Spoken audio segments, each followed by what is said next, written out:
Hi, Lee Phillips here. Yeah, I'm an attorney. Yeah, I like talking to people.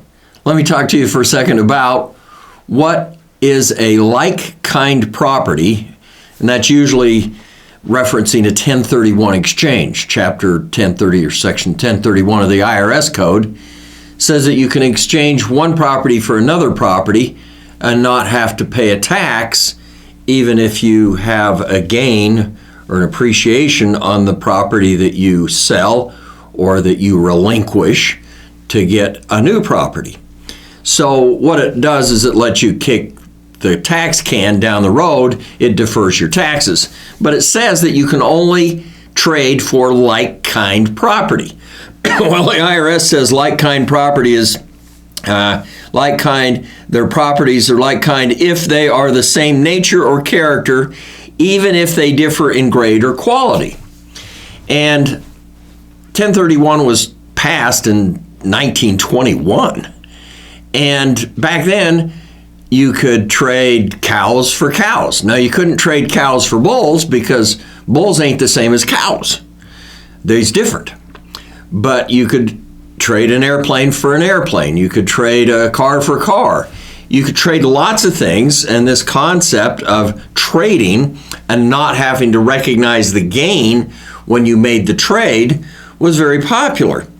It wasn't until the Tax Cuts and Jobs Act, Trump, in 2017 that 1031 got its wings clipped, and like-kind means investment real estate for investment real estate.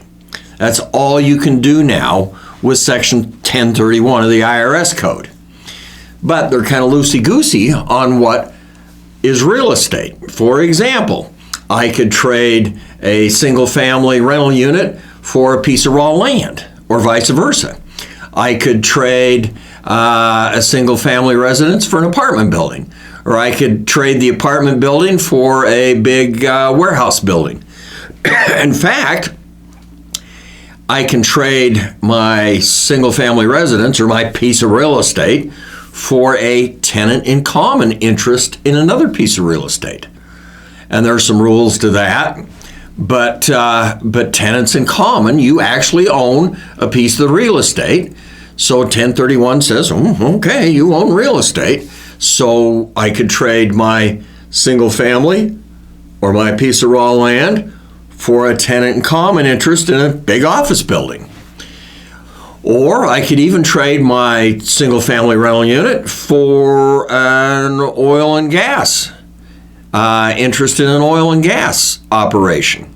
Because oil and gas, those are mineral rights and they are real property.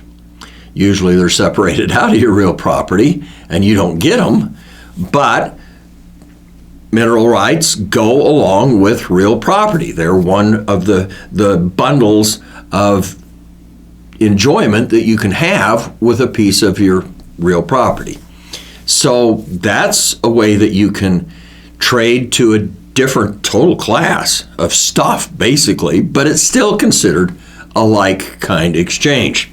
The key is it has to be an investment property.